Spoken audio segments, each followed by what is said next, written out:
guys, how are you feeling today? I'm glad you're here because in this channel, I want to make sure that HSPs, empaths, and introverts feel safe and seen. In this episode, I'm going to teach you coping strategies to add in your toolbox so you can use your HSP superpower instead of being consumed by it. Now, does any of these sound familiar? Emotional exhaustion, overanalyzing or analysis paralysis, overwhelm when someone is pressuring you, excitement that becomes anxiety. A highly sensitive person feels more deeply than a person who isn't, of course, an HSP.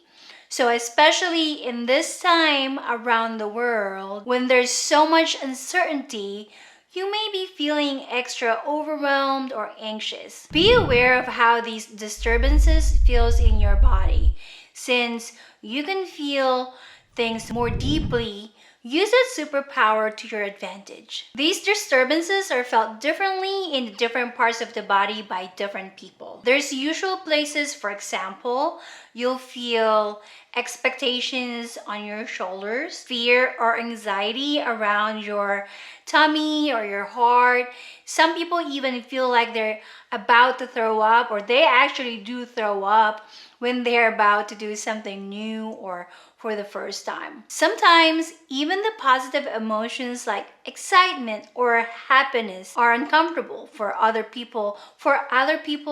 Like an HSP like you. When you research how does emotions feel in your body, you'll see that there's a lot of illustrations where emotions are generally felt, and choose one that speaks most to you. Read it, understand it, and then start noticing your body every day, all throughout the day, even if it's just a few minutes a day. Sometimes these kind of things manifest in your mood too. Some manifestations of overwhelm are being edgy, short fused, already exhausted as soon as you wake up, overeating, or sometimes not eating at all. Catch your thoughts.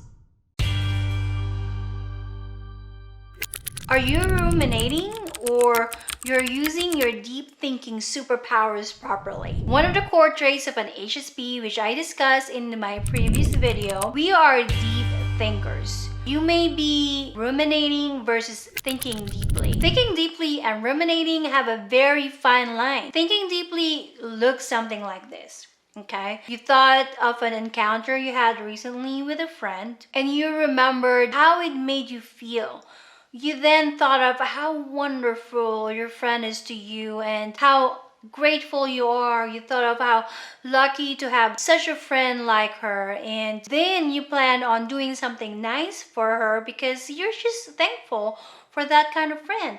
And then you let it go. Ruminating sounds like this. You remember an encounter with your friend, same encounter that we used in our previous example. You thought how wonderful of a friend she is. But then you also remembered she was late, and you hate people being late. You remember you chose not to bring it up at that time when you were with her, but you are now just remembering and thinking of how many times she was late and how you feel when someone is late. You feel like they don't respect you, or which reminded you that other time the same friend was late, which also reminded you that other time when a date was late but you let it go. You remember all these times you were not late, and now you are rehearsing things that you could have and would have done in those type of situations. Now you end up feeling so bad instead of feeling grateful. See the difference here?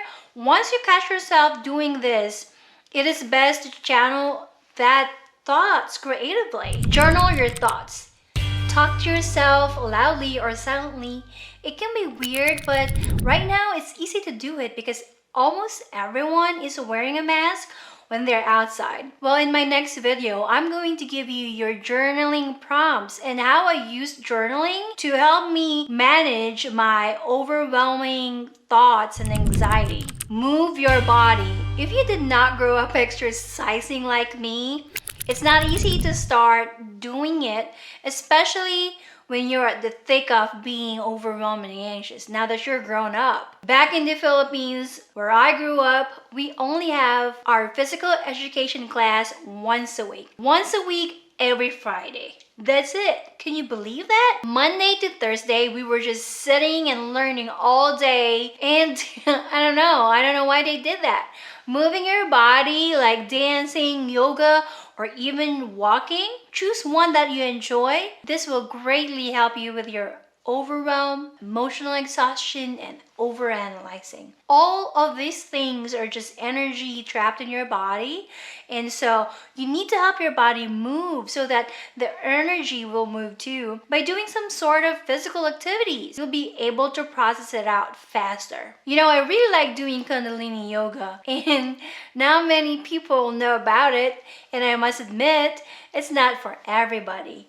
The mantras and the body movements are not the typical yoga that It's something that you can try. I encourage you to try it. It really helps me relax my nervous system, and I always come out of a class refreshed and happy. Next is rest.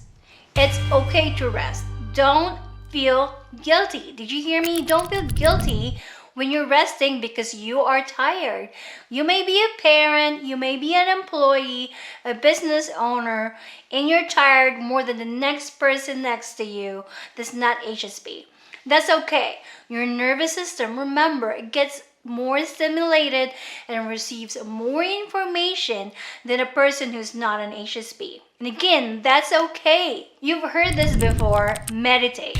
Meditation isn't always sitting down with your hands in Anjali Mudra.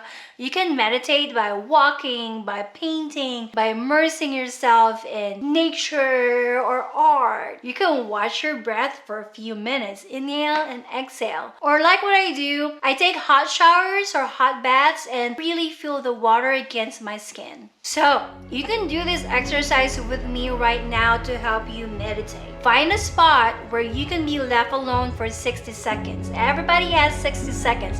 Bathroom is okay. Let's go there. And then find a spot where you can softly gaze your eyes. Don't close your eyes, but softly gaze at something. And then name 3 things that you hear. And then name 2 things that you smell. And then last, name 1 thing that you taste. That's it. It's not even 60 seconds. You meditated. You can even do it while you're peeing, doing your business. You can do this as many times as you need, and do not feel guilty about it. Okay, that's it, you guys. I'm hoping that you enjoyed this video. See you again next time. Bye.